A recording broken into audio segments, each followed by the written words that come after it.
Hello friends, कैसे हैं आप सभी। तो फिर से आपका स्वागत है हमारे इस चैनल में।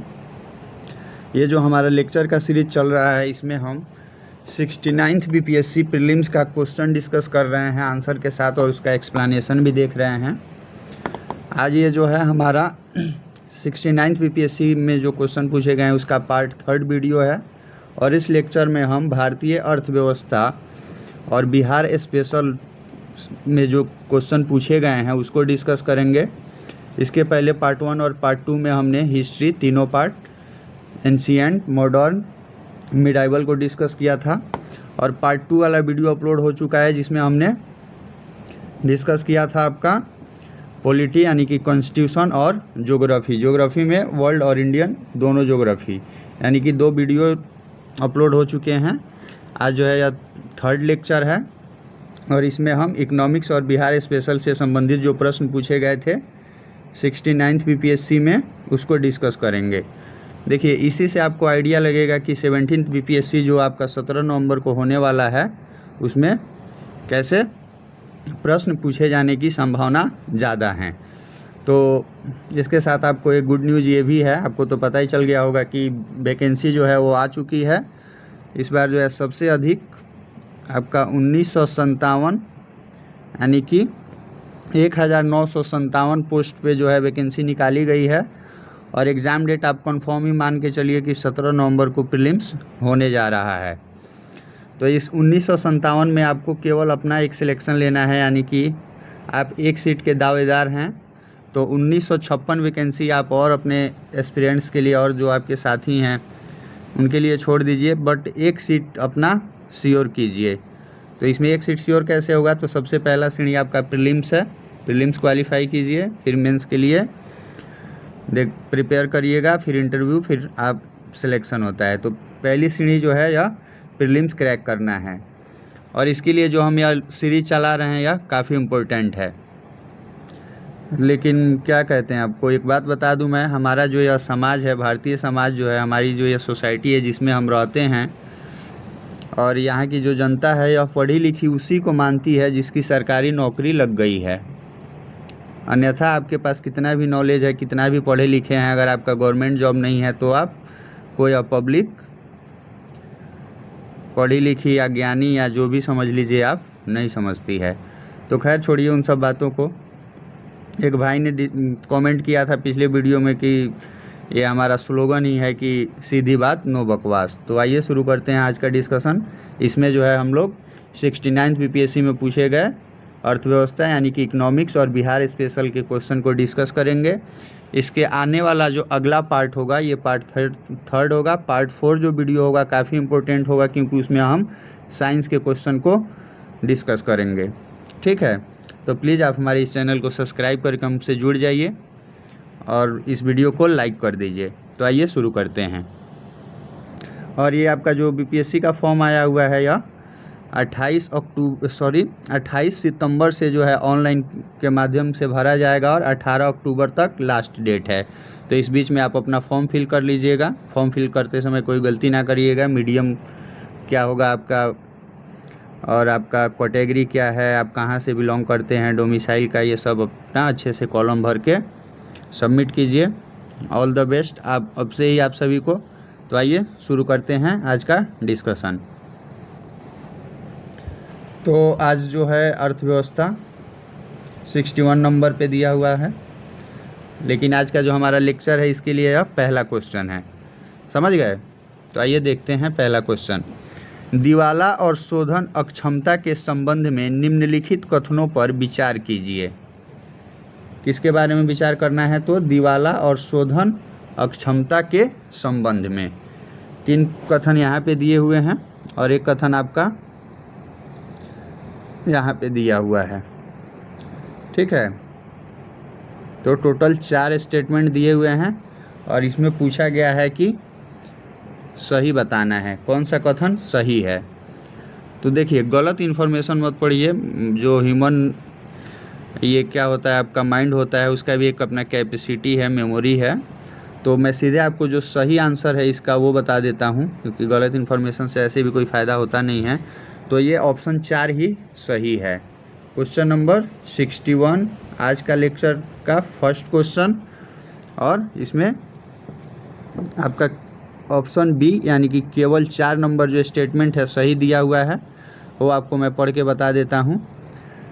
भारतीय दिवाला और शोधन अक्षमता बोर्ड IBBI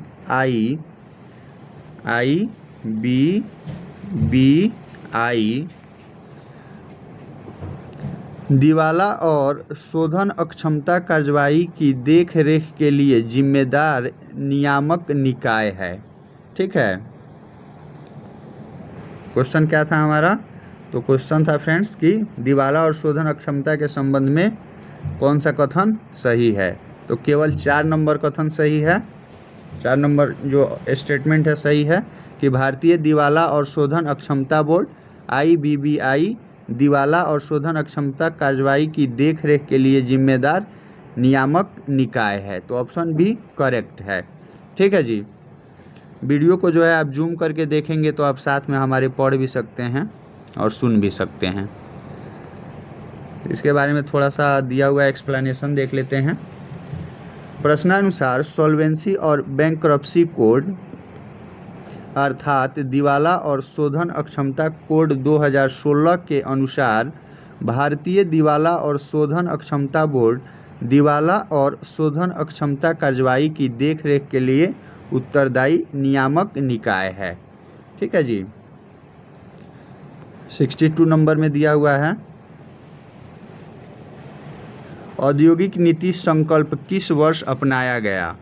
ठीक है जी, तो ये जो औद्योगिक नीति संकल्प अपनाया गया था वो आपका 1956 यानी कि 1956 ऑप्शन डी करेक्ट है। फिर से क्वेश्चन पूछा जा सकता है, रिपीट किया जा सकता है, तो इसको आप ध्यान में रखेंगे। तो 1956 में जो है औद्योगिक नीति संकल्प अपनाया गया था। एक्सप्लेनेशन देखते हैं। एक्सप्लेनेशन काफ़ी इम्पोर्टेंट है फ्रेंड्स, इससे भी आपका जो नॉलेज है इन्हेंस होगा और इसमें से भी आप क्वेश्चन को जो है डायरेक्ट इनडायरेक्ट सॉल्व करेंगे। औद्योगिक नीति संकल्प वर्ष 1956 में अपनाया गया था। इस नीति द्वारा सार्वजनिक क्षेत्र का विस्तार करने पर विशेष जोर दिया गया, सहकारी क्षेत्र का निर्माण करने और निजी उद्योगों में स्वामित्व तथा प्रबंधन के पृथक्करण को प्रोत्साहित किया गया। निजी उद्योगों में स्वामित्व तथा प्रबंधन के पृथक्करण को प्रोत्साहित किया गया और निजी क्षेत्र के एकाधिकार के उदय को रोकने की आवश्यकता पर भी जोर दिया गया।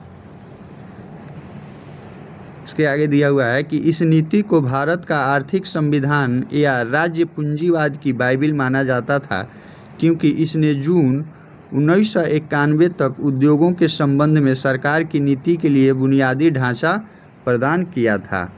1991 क्यों यहाँ पे मेंशन है फ्रेंड्स? तो 1991 में क्या हुआ था? तो आपका वैश्वीकरण यानी कि ग्लोबलाइजेशन हुआ था। तो 1956 से लेकर 1991 तक जो है इसने गवर्नमेंट का जो पॉलिसी था उसके लिए एक बुनियादी ढांचा के रूप में काम किया था। समझ गए? आइए नेक्स्ट देखते हैं 63 number question.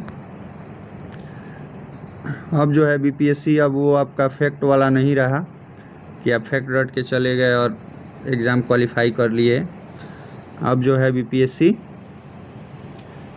Fact plus concept दोनों पे फोकस कर रहा है। ठीक है, तो इसको हम देखते हैं।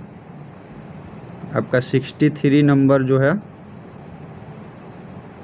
हाँ 63 नंबर फैक्ट तो आपको चाहिए ही, फैक्ट के साथ साथ आपको कॉन्सेप्ट भी चाहिए। तो 63 नंबर क्वेश्चन देख लेते हैं फ्रेंड्स। बड़ा क्वेश्चन है यह, स्क्रीन पे थोड़ा छोटा दिखेगा। उत्पादन संबंध प्रोत्साहन PLI योजना के बारे में निम्नलिखित कथनों पर विचार कीजिए। तो आपका 1, 2, 3, 4 स्टेटमेंट दिए हुए हैं, तो हम सीधे जो सही स्टेटमेंट है उसको पढ़ेंगे ताकि हमारे दिमाग में जो है राइट इन्फॉर्मेशन जाए।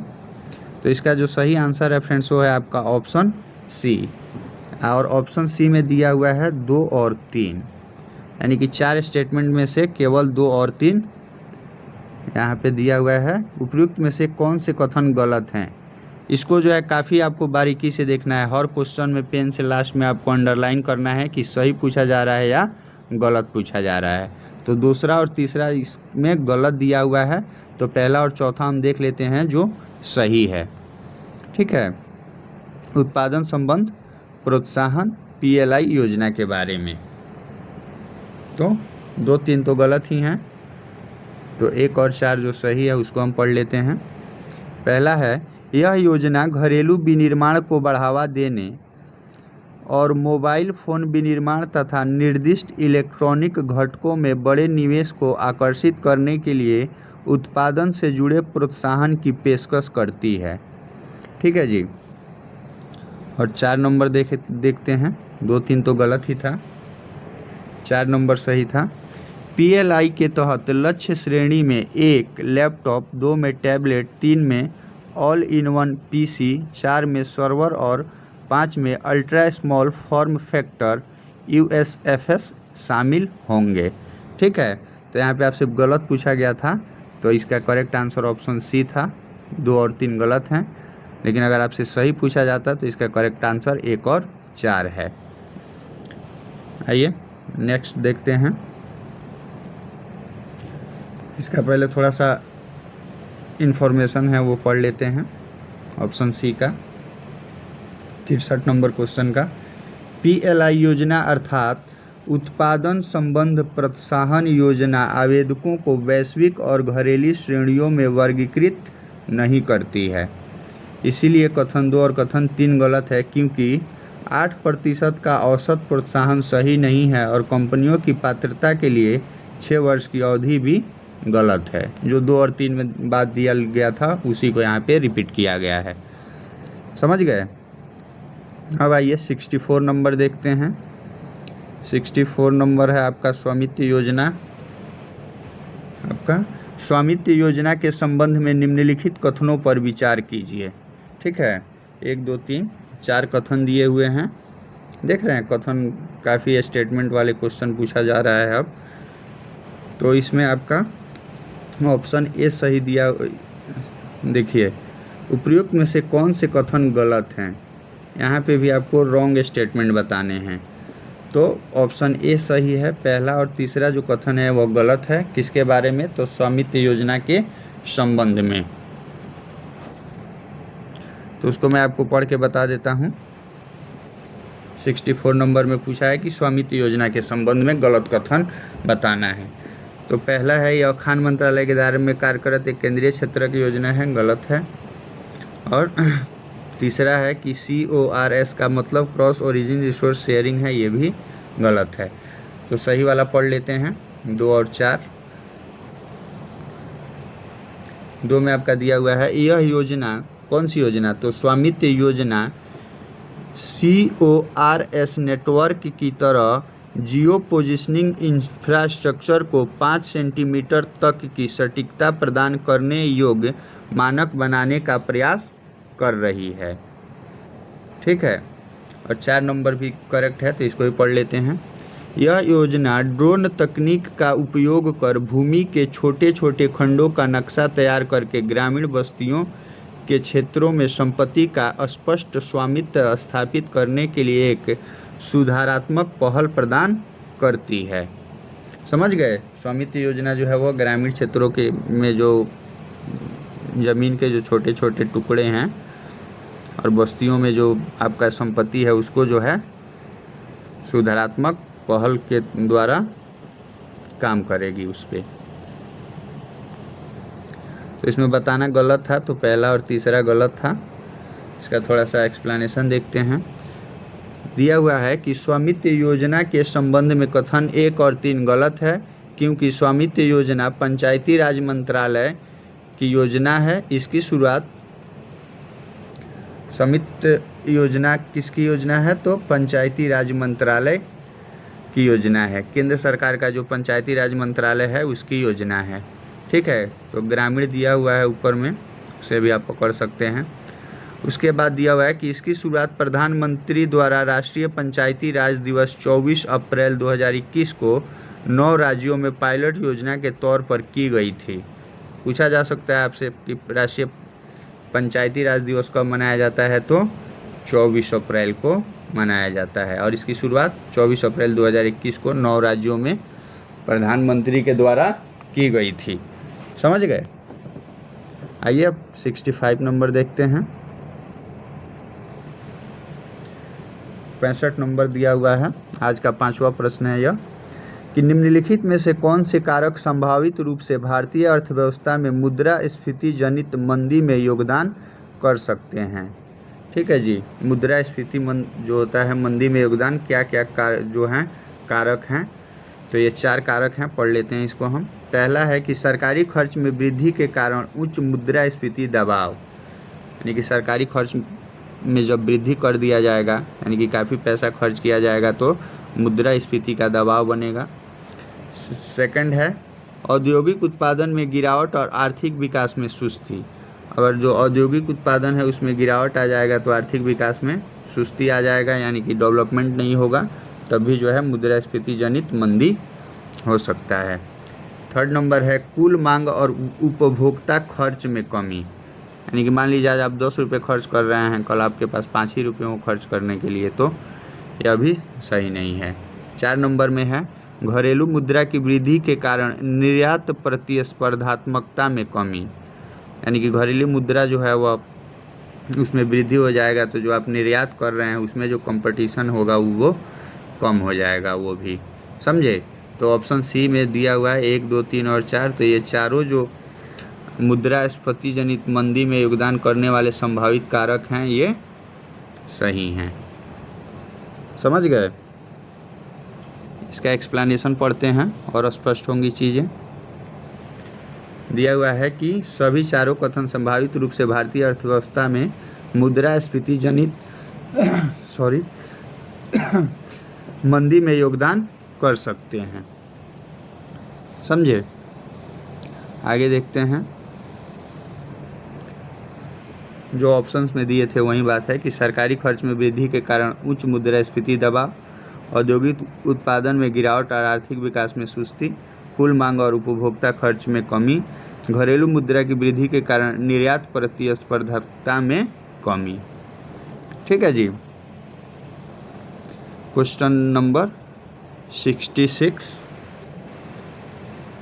आर्थिक सर्वेक्षण 2023 के अनुसार निम्नलिखित में से कौन सा कथन भारत में प्रत्यक्ष विदेशी निवेश की प्रवृत्ति का वर्णन करता या करते हैं। तो ये जो आपका पूछा गया है आर्थिक सर्वेक्षण 2023 से, तो इस बार आर्थिक सर्वेक्षण 2024 पढ़ना चाहिए हमें, सारे एस्पिरेंट्स को, जितने भी लोग एग्ज़ाम देने वाले हैं, क्योंकि उससे क्वेश्चन पूछे गए हैं, तो उससे क्वेश्चन आने की पूरी संभावना है। इकोनॉमिक सर्वे 2023-24 तो इसमें आपका दिया हुआ है कि केवल 4 नंबर जो स्टेटमेंट है सही है, ऑप्शन सी। तो पहले प्रत्यक्ष विदेशी निवेश की प्रवृत्ति का वर्णन कौन सा करता है, तो ये 4 नंबर है कि कमज़ोर वैश्विक आर्थिक स्थिति के कारण इसमें कमी आई है। ठीक है जी। भारत में प्रत्यक्ष विदेश निवेश की जो प्रवृत्ति का मतलब कारण बताया गया इसमें, तो वो बताया गया है कि कमज़ोर वैश्विक आर्थिक स्थिति के कारण इसमें कमी आई है। ठीक है। थोड़ा सा तबीयत ठीक नहीं है तो आपको आवाज़ थोड़ा अजीब लग सकता है, लेकिन आप लोग के रिस्पॉन्स को देखते हुए मैं इसको कंटिन्यू करूँगा। यहाँ पे आपका एक्सप्लेनेशन है कि आर्थिक सर्वेक्षण 2023 के अनुसार कथन 1, 2 तथा 3 तथ्य के विपरीत हैं एवं केवल कथन 4 सही है, वो हमने देख ही लिया। 67 नंबर देखते हैं। केंद्र सरकार के गैर योजना व्यय के बारे में निम्नलिखित में से कौन सा कथन सही है।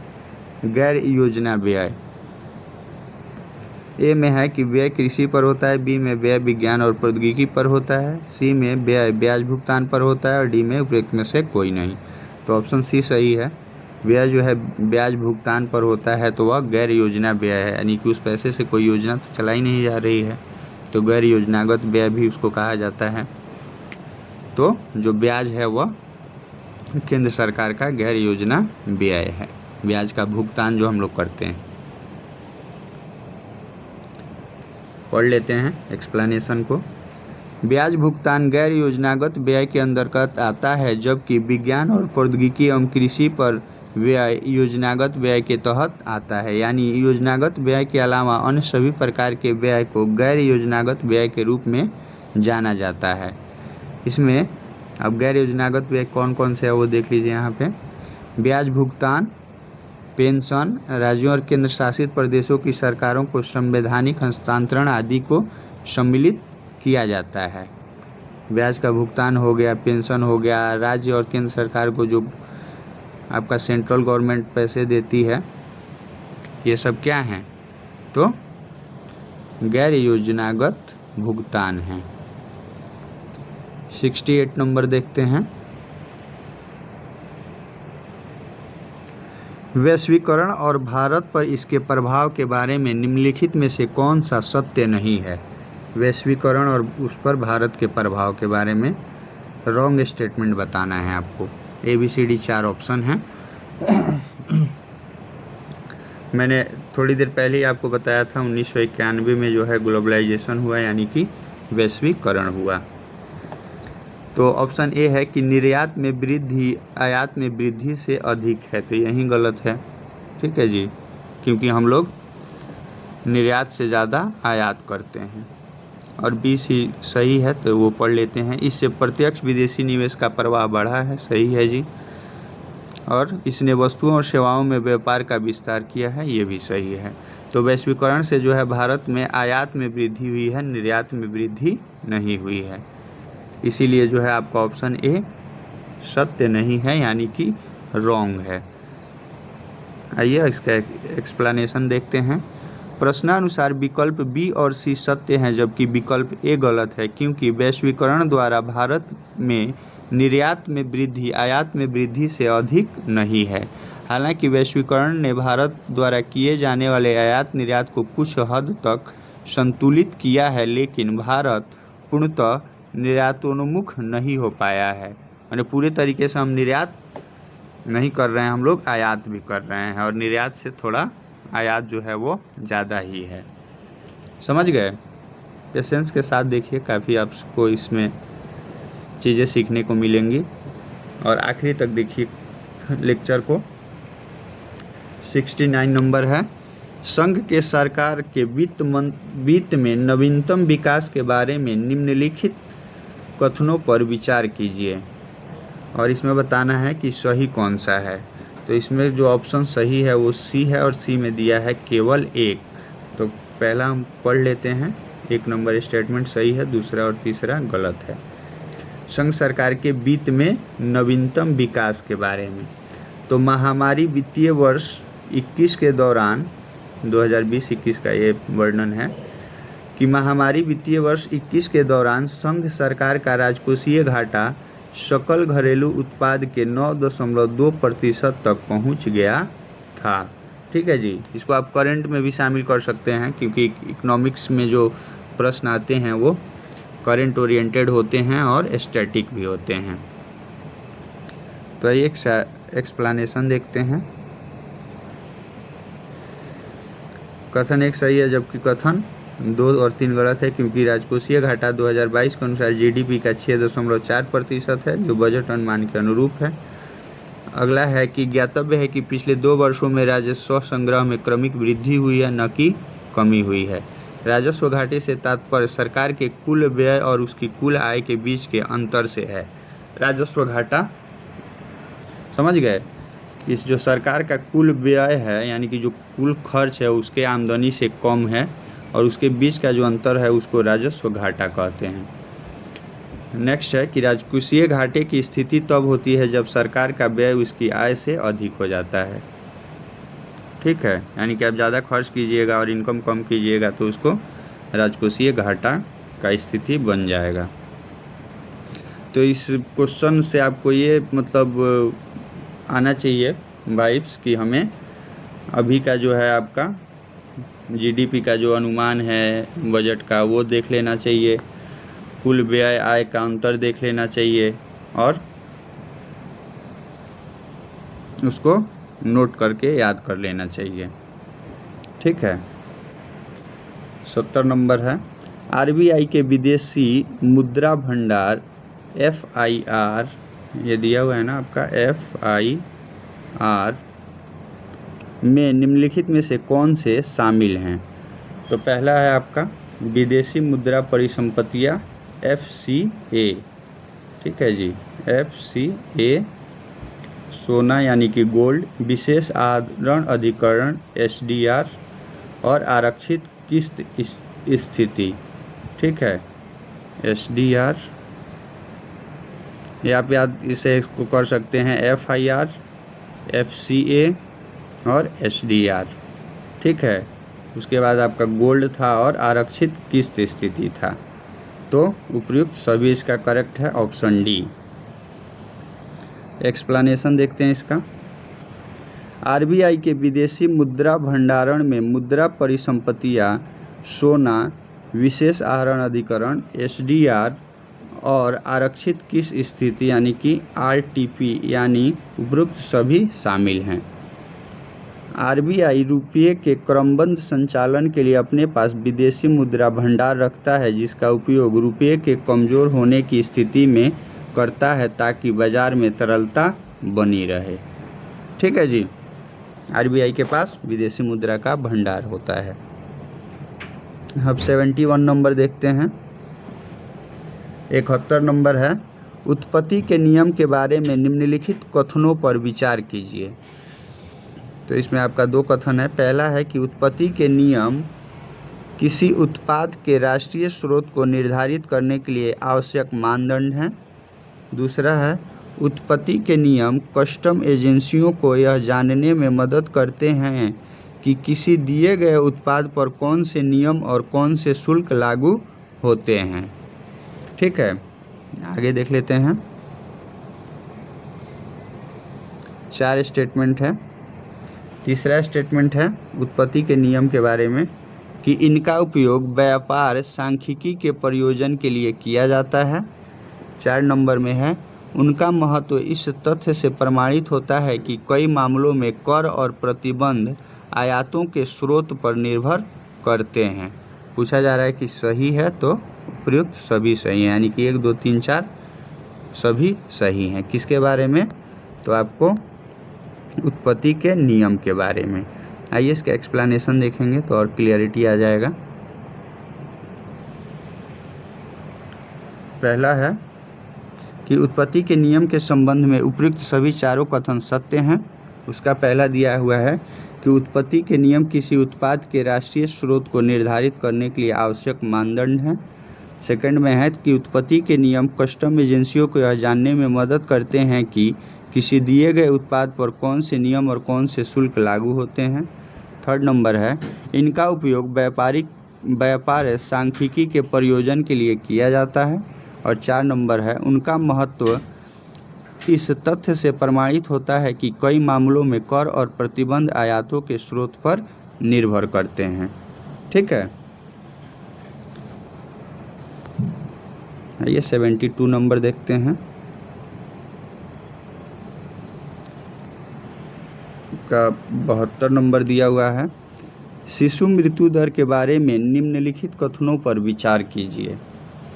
4 कथन हैं, तो देख लेते हैं इसमें से सही कौन कौन सा है। तो इसमें से आपका केवल जो है ऑप्शन बी सही है, और बी में दिया है 2 और 3, यानी कि पहला और चौथा स्टेटमेंट गलत है शिशु मृत्यु दर के बारे में।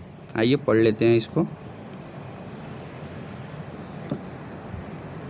सही वाला पढ़ते हैं हम। 2 नंबर, वर्ष 1950 में शिशु मृत्यु दर 189.6 थी, यानी कि 189.6 थी। और 3 नंबर है कि वर्ष 2019 में शिशु मृत्यु दर 30 थी, यानी कि केवल 30 थी, ठीक है। जब हम अपन एक वीडियो बनाएंगे जिसमें बात करेंगे आपका जो जनगणना है, उसमें आपका इंडिया और बिहार दोनों के जनगणना को शामिल किया जाएगा, उसमें ये सारी चीज़ें आ जाएंगी, ठीक है। तो ये देखते हैं अपन।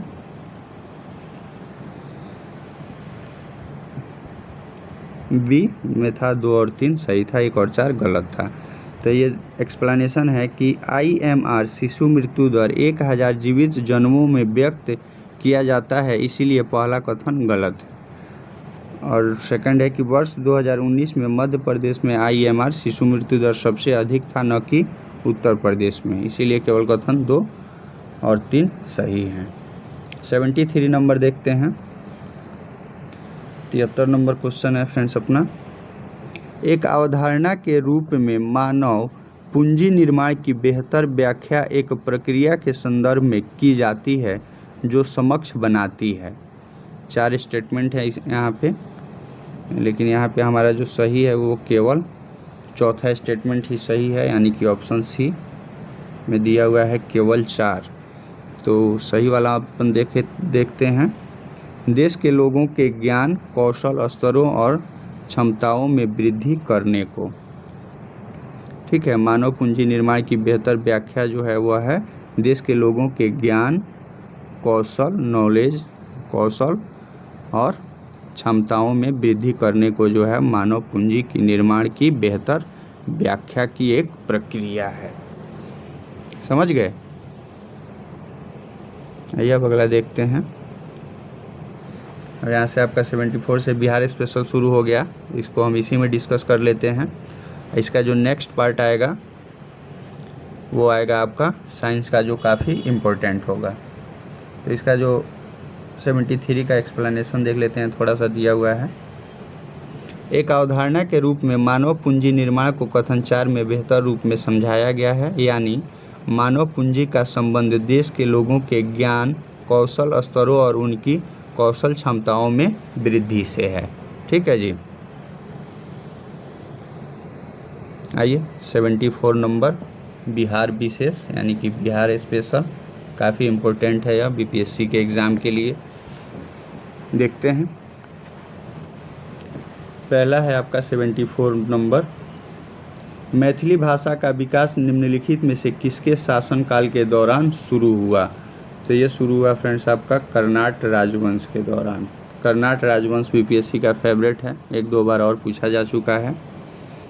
अब इस आगे हम डिस्कस करेंगे और भी प्रैक्टिस, इसका जो PYQ है, जो आपका प्रीवियस ईयर जो क्वेश्चंस हैं उसमें भी आपको कर्नाट वंश से राजवंश से क्वेश्चंस देखने को मिलेंगे। आइए पढ़ते हैं इसके बारे में। कर्नाट राजवंश 1097 से 1324 ईस्वी, देख रहे हैं टाइम पीरियड है ये, ने बिहार राज्य के तिरहुत या मिथिला में शासन किया।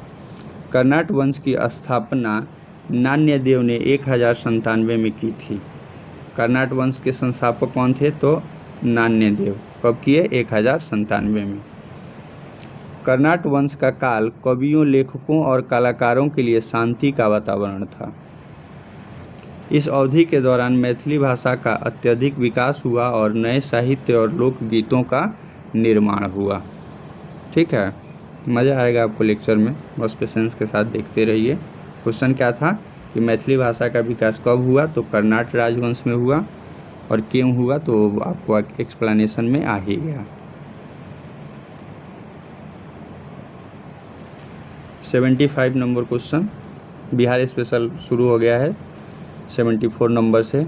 कब बिहार पहली बार ब्रिटिश शासित भारत के तहत बंगाल प्रेसिडेंसी से अलग हुआ था? तो वो हुआ था फ्रेंड्स आपका 1912 में। जो 1907 जो आपका ये बंगाल विभाजन हुआ था, उसके बाद जो 1912 में इसको बंगाल विभाजन को रद्द करके बिहार को जो है अलग कर दिया गया बंगाल प्रेसिडेंसी से। देखते हैं एक्सप्लेनेशन। उत्तर सी यानी कि 1912 सही है।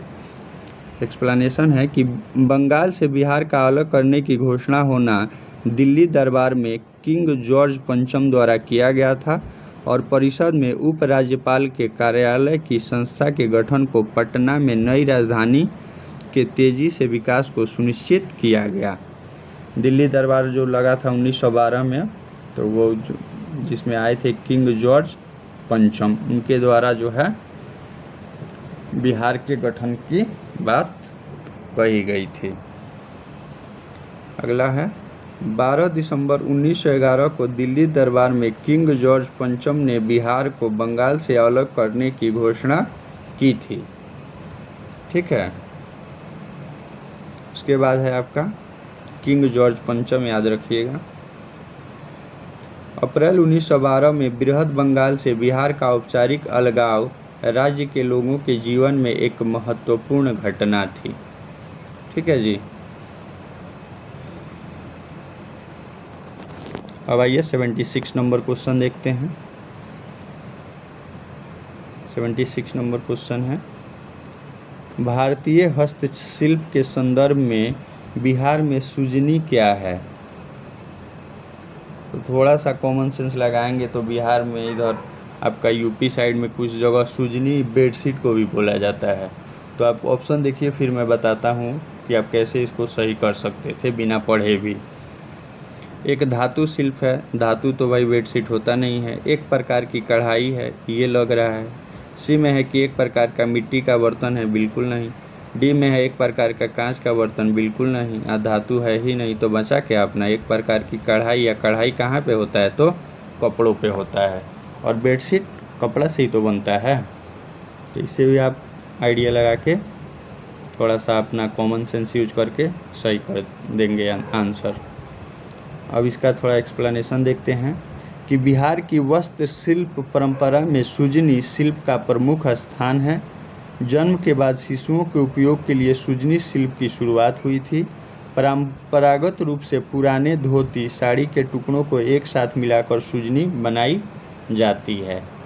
समझ गए? बेडशीट समझिए आप सिंपल भाषा में। आइए अब देखते हैं आपका 77 नंबर। 77 नंबर यहाँ दिया हुआ है।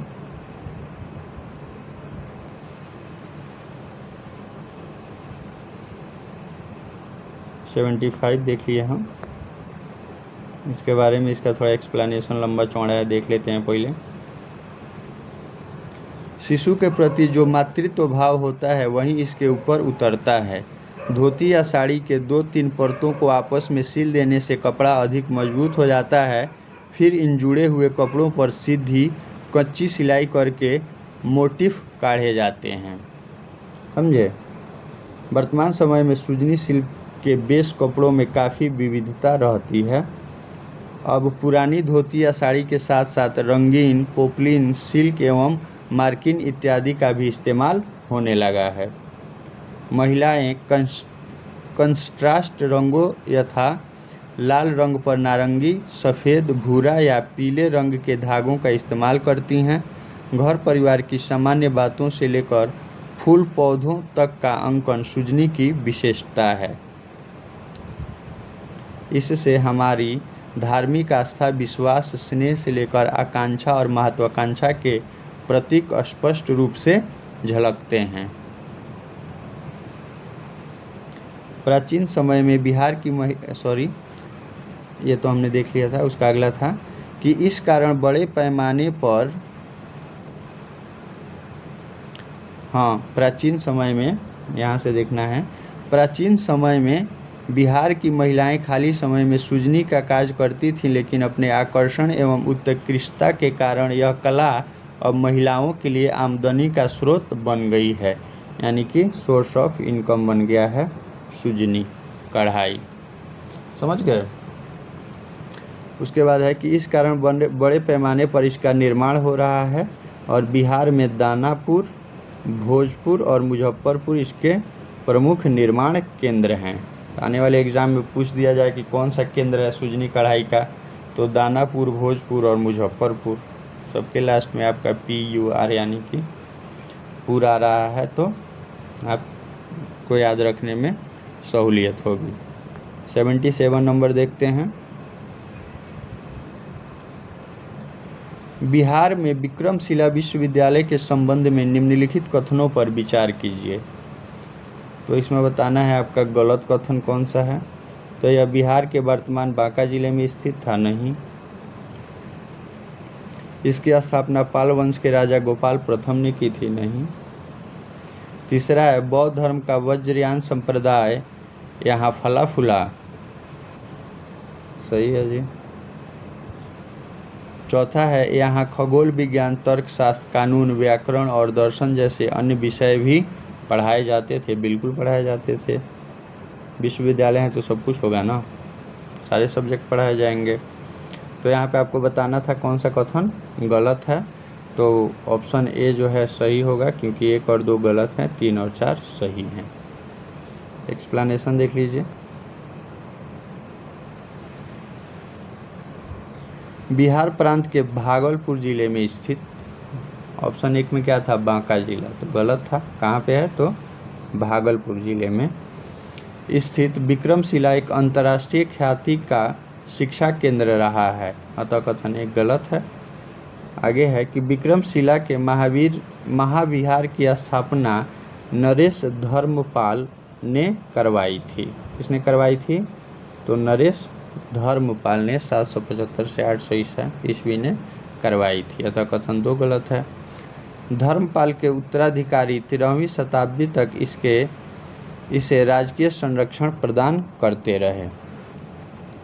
यहाँ 160 विहार तथा व्याख्यान के लिए अनेक कक्ष बने हुए थे। आगे है कि परिणाम स्वरूप विक्रमशिला लगभग 4 शताब्दियों से भी अधिक समय तक अंतर्राष्ट्रीय ख्याति का विश्वविद्यालय बना रहा। विश्वविद्यालय में अध्ययन के विशेष विषय व्याकरण, तर्कशास्त्र, मीमांसा, तंत्र आदि थे। रीजनिंग जो है उसको तर्कशास्त्र हिंदी में कहा जाता है। उसके बाद है कि आचार्यों में दीपंकर श्रीज्ञान का नाम सर्वाधिक उल्लेखनीय है, जो इस विश्वविद्यालय के कुलपति थे। तो कौन थे इसके विक्रमशिला विश्वविद्यालय के कुलपति, तो दीपंकर श्रीज्ञान, यह नाम ध्यान में रखेंगे आप। और फिर है कि बख्तियार खिलजी नामक मुस्लिम आक्रमणकारी ने सन 1193 के आसपास इसे नष्ट कर दिया। बख्तियार खिलजी नालंदा का भी था ये, और नालंदा विश्वविद्यालय इस बार इम्पोर्टेंट है, तो उसको आप अलग से अच्छे से पढ़ लें। 110% नालंदा विश्वविद्यालय से क्वेश्चन पूछा जाएगा। निम्नलिखित में से कौन से राष्ट्रीय उद्यान या वन्य जीव अभ्यारण्य बिहार में है, तो आपका पहला है वाल्मीकि राष्ट्रीय उद्यान, सही है जी। कहाँ पे है यह, तो वेस्ट चंपारण में है। वेस्ट चंपारण का मुख्यालय कहाँ पे है, तो बेतिया में है। दुधवा राष्ट्रीय उद्यान गलत है। गजनेर वन्य जीव अभ्यारण्य ये भी गलत है। और भीमबांध वन्य जीव अभ्यारण्य ये सही है। ये कहाँ पे है, तो शायद कैमूर में है आपका, ठीक है। कहाँ पे है, तो कैमूर में है, सॉरी मुंगेर में है, कैमूर बोल रहा हूँ मैं, मुंगेर में है आपका भीमबांध वन्यजीव अभ्यारण्य। और वाल्मीकि राष्ट्रीय उद्यान कहाँ पे है, तो पश्चिम चंपारण बेतिया में है। ये देख लेते हैं, एक्सप्लेनेशन में भी दिया हुआ है। वाल्मीकि राष्ट्रीय उद्यान बिहार पश्चिम चंपारण में, भीमबांध वन्यजीव अभ्यारण्य बिहार मुंगेर में, और दुधवा है आपका यूपी में, और गजनेर वन्यजीव अभ्यारण्य है आपका राजस्थान में, ठीक है। तो 1 और 4 सही है, यानी कि ऑप्शन डी सही है। 79 नंबर क्वेश्चन देखते हैं। बिहार के निम्नलिखित में से किस जिले में सोना पाया जाता है, तो जमुई में जो है फ्रेंड्स सोना पाया जाता है। दिया हुआ है आपका एक्सप्लेनेशन कि सोना बिहार के जमुई जिले में पाया जाता है, और जमुई के करमटिया, झाझा, सोने आदि क्षेत्रों में सोने का भंडार प्राप्त हुए हैं। तो ये भी आपसे पूछा जा सकता है कि जमुई में कहाँ पे सोना का भंडार प्राप्त हुआ है, तो करमटिया और झाझा में। 80 नंबर क्वेश्चन देखते हैं। त्रिवेणी नहर का निर्माण निम्नलिखित में से किस नदी पर किया गया है, तो यह गंडक नदी पे किया गया है, ऑप्शन बी सही है। एक्सप्लेनेशन है, त्रिवेणी नहर बिहार के उत्तर पश्चिमी क्षेत्र के पश्चिम चंपारण जिले में सिंचाई करने के लिए बनाई गई नहर है, जो गंडक नदी के बाएं तट से निकाली गई है। देखिए, पश्चिम चंपारण बिहार का क्षेत्रफल की दृष्टि से सबसे बड़ा जिला है, यह भी आप ध्यान रखेंगे। गंडक नदी नेपाल और बिहार में बहने वाली एक प्रमुख नदी है। इसकी कुल लंबाई 814 किलोमीटर है। 814 किलोमीटर। इस नदी को नेपाल में शालिग्राम और मैदानों में नारायणी और सप्तगंडकी कहते हैं। कितने नाम हो गए? तो शालग्रामी या शालिग्राम, नारायणी और सप्तगंडकी। ठीक है, गंडक नदी के ये नाम ध्यान रखेंगे आप। 81 नंबर देखते हैं। बिहार की भौगोलिक संरचना चट्टानी प्रणालियों से बनी है। चट्टानी प्रणालियों का उनके विवरण से मिलान कीजिए। 81 नंबर क्वेश्चन है। ठीक है, तो ABCD यानी कि सही ही दिया हुआ है। आपका ए का हो जाएगा धारवाड़ चट्टान प्रणाली हिमालयी और प्रायद्वीपीय नदियों द्वारा मिट्टी आदि के तीव्र जमाव से निर्मित है। विंध्यन चट्टान प्रणाली पश्चिम चंपारण जिले में पाई जा सकती हैं। क्वाटरनरी चट्टान प्रणाली सबसे पुराने आर्कियन रॉक सिस्टम का हिस्सा है। तृतीयक चट्टान प्रणाली बलुआ पत्थर, चूना पत्थर, डोलोमाइट, क्वार्टजाइट और शेल इस चट्टान प्रणाली के प्रमुख घटक हैं। ठीक है जी, तो ये मिलान जो है सही दिए हुए हैं। तो इसका जो करेक्ट आंसर है फ्रेंड्स हमारा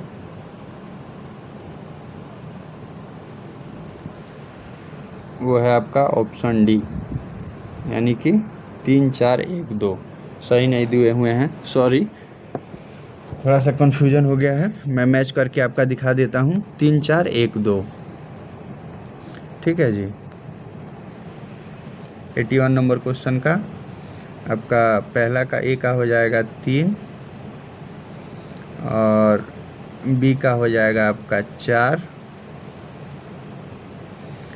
और आपका क्वाटरनी चट्टान प्रणाली का हो जाएगा 1 और लास्ट में आपका बचा तृतीयक चट्टान प्रणाली, इसका हो जाएगा 2।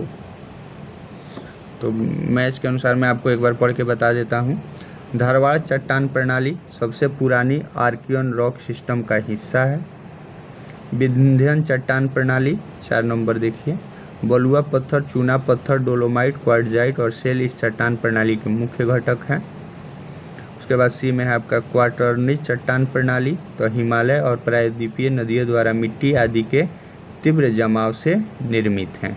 ठीक है, लास्ट में बचा आपका ऑप्शन डी तृतीयक चट्टान प्रणाली, तो इसका हो जाएगा आपका पश्चिम चंपारण जिले में पाई जा सकती हैं तृतीयक चट्टान प्रणाली। ठीक है जी, थोड़ा सा कन्फ्यूजन हो गया था, इतना तो आप भी समझ सकते हैं। 82 नंबर क्वेश्चन, ये सेम चीज़ें वहाँ एक्सप्लेनेशन में लिखी हुई हैं, तो उसको भी आप एक बार और देख लीजिए, आपका रिवाइज भी हो जाएगा।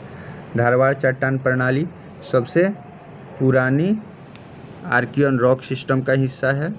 विंध्यन चट्टान प्रणाली बलुआ पत्थर, चूना पत्थर, डोलोमाइट, क्वार्टजाइट और शेल इस चट्टान प्रणाली के मुख्य घटक हैं।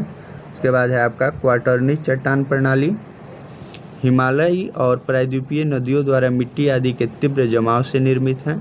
और यह है आपका तृतीय चट्टान प्रणाली, तो पश्चिम चंपारण जिले में पाई जा सकती हैं। समझ गए। 82 नंबर क्वेश्चन देखते हैं फ्रेंड्स। कोसी मैदान की माध्य समुद्र तल से औसत ऊंचाई है। कितनी है औसत ऊंचाई? कोसी मैदान की मध्य समुद्र तल से ऊंचाई, कोसी का जो मैदान है उसका ऊंचाई पूछा जा रहा है समुद्र तल से, तो वह है फ्रेंड्स आपका ऑप्शन ए 30 मीटर। समझ गए। एक्सप्लेनेशन देख लेते हैं। कोसी एक सीमा पार नदी है जो नेपाल और भारत से होकर प्रवाहित होती है और इसके विस्तृत मैदान को कोसी का मैदान कहा जाता है, जो कि बिहार में स्थित है। यह नेपाली सीमा बीरपुर यानी कि वहाँ पे 54 मीटर के पास शीर्ष पर एक त्रिकोणीय मैदान है। खगड़िया में इसका 36 मीटर, कुर्सेसा में 25 मीटर तक का आधार गंगा नदी के समानांतर चलता है। ऊपरी मैदान 50 मीटर से नीचे का क्षेत्रफल छोटा है और मध्य मैदान सहरसा सुपौल मधेपुरा 40 मीटर से नीचे है। ठीक है, तो यहाँ पे है कि लगभग 60% क्षेत्रफल वाला निचला मैदान लगभग 25 मीटर है। अतः समुद्र तल से औसत ऊंचाई एग्जैक्ट तो पूछा नहीं गया है, औसत पूछा गया है तो 30 मीटर है। ठीक है जी। अभी आपका आ गया क्वेश्चन नंबर 83। देखते हैं इसको। बिहार के गया जिला की वर्तमान जनसंख्या कितनी है? कुछ क्वेश्चन ऐसे दिए जाते हैं जो आप गलत करें और आपका निगेटिव मार्किंग हो, तो इसको जो है प्रश्न को आयोग ने रद्द कर दिया, यानी कि इसको हटा दिया था, इसको देखने की ज़रूरत नहीं है। 84 नंबर देख लेते हैं अपना।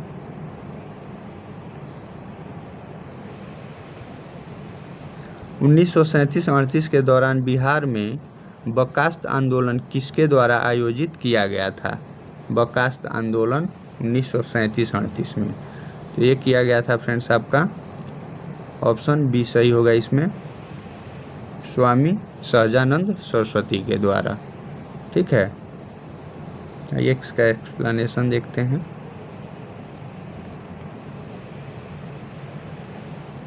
वर्ष 1936 से 39 में उत्तरी एवं मध्य बिहार में जमींदारों ने जब किसानों से उनकी ज़मीनें छीनना शुरू कर दिया तो बर्खास्त आंदोलन के रूप में किसानों का प्रतिरोध सामने आया। बर्खास्त आंदोलन, यह आंदोलन बिहार में स्वामी सहजानंद सरस्वती द्वारा आयोजित किया गया था।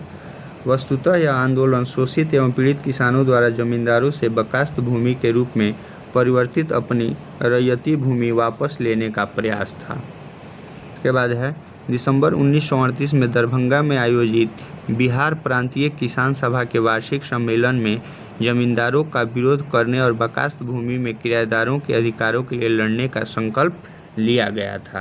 तो आपसे पूछा जा सकता है कि बिहार प्रांतीय किसान सभा का वार्षिक सम्मेलन 1938 में कहाँ हुआ? तो दरभंगा में हुआ, और यहाँ पे ये निर्णय या संकल्प लिया गया। समझ गए? 85 नंबर देख लेते हैं। 85 नंबर है कि डच ईस्ट इंडिया कंपनी किस वर्ष पटना में अपना कारखाना स्थापित किया? तो वो किया था आपका ऑप्शन है 1632 में। एक्सप्लेनेशन देखते हैं। वर्ष 1632 में डच ईस्ट इंडिया कंपनी ने पटना में अपना कारखाना स्थापित किया, जो वर्तमान में पटना कॉलेज की उत्तरी परिषद के रूप में देखा जा सकता है। के बाद है कि बिहार में प्रवेश करने वाले प्रथम यूरोपीय पुर्तगाली ही थे। ठीक है जी, सबसे पहले जो बिहार में आए थे वो कौन थे? तो पुर्तगाली थे। ये मुख्य रूप से सोरा, मसालों और कपड़ा का व्यापार करते थे। 1774 में डेनिश ईस्ट इंडिया कंपनी ने पटना के नेपाली कोठी में अपने कारखाने की स्थापना की। डेनिश कंपनी कब? 1774 में। ठीक है, देख लेते हैं। आगे है कि यूरोपियों की प्रथम फैक्ट्रियां, तो पुर्तगाली 1503 में केरल में, डच 1605 में मसूलीपट्टनम में, अंग्रेज 1611 में मसूलीपट्टनम में, डेनिश 1620 में ट्रावनकोर में और फ्रांसीस 1668 सूरत में। ठीक है, 86 नंबर क्वेश्चन देखते हैं। उसके बाद आपका 86 नंबर क्वेश्चन।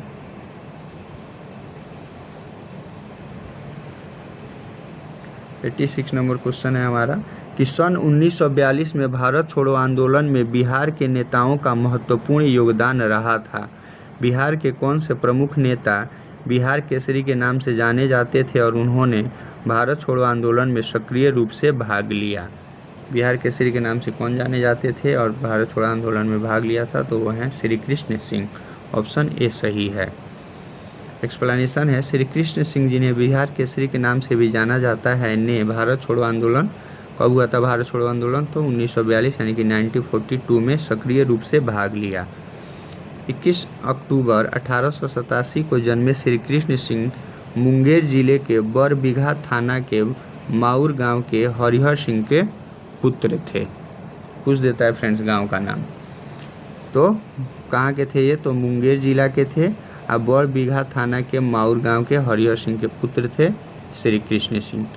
उन्होंने 1906 में Munger district high English school से प्रथम श्रेणी में मैट्रिक पास किया था। ठीक है,